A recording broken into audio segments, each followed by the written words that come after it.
ಓಂ ಗಂಗಣಪತಯೇ ನಮಃ. ಶ್ರೀ ಗುರುಭ್ಯೋ ನಮಃ. ಹರಿ ಓಂ. ನಮಸ್ಕಾರ. ಓಂ ಶೃಂಗಾಯ ನಮಃ. ಸೃಷ್ಟಿ ಪ್ರಾರಂಭವಾಗುವುದಕ್ಕಿಂತ ಮುಂಚೆಯೂ ಭಗವಂತ ಇರುತ್ತಾನೆ.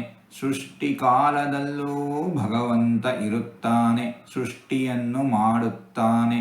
ಸ್ಥಿತಿಗತಿಯನ್ನು, ಪಾಲನೆ ಪೋಷಣೆಯನ್ನು ನೋಡಿಕೊಳ್ಳುತ್ತಾನೆ. ಪ್ರಳಯ ಕಾಲದಲ್ಲೂ ಭಗವಂತ ಇರುತ್ತಾನೆ. ಸರ್ವವನ್ನೂ ಸಂಹಾರ ಮಾಡುವವನು ಭಗವಂತ.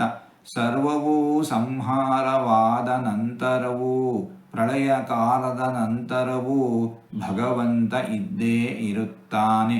ಭಗವಂತನನ್ನು ಸೃಷ್ಟಿಸಿದವರು ಮತ್ತೊಬ್ಬರು ಇಲ್ಲ.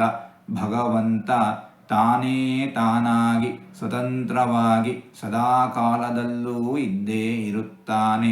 ಇಂತಹ ಭಗವಂತನನ್ನು ಶೃಂಗಾಯ ನಮಃ ಎಂಬುದಾಗಿ ವಿದ್ವಾಂಸರು ವರ್ಣಿಸುತ್ತಾ ಇದ್ದಾರೆ.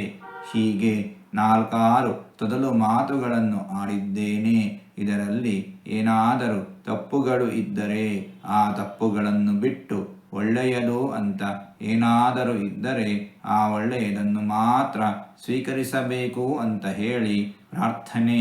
ಈ ನುಡಿಗಳನ್ನೆಲ್ಲ ಆಡಿಸಿದ ಭಗವಂತನಿಗೇ ಸರ್ವವೂ ಸಮರ್ಪಿತ. ಸರ್ವಂ ಶ್ರೀಕೃಷ್ಣಾರ್ಪಣಮಸ್ತು.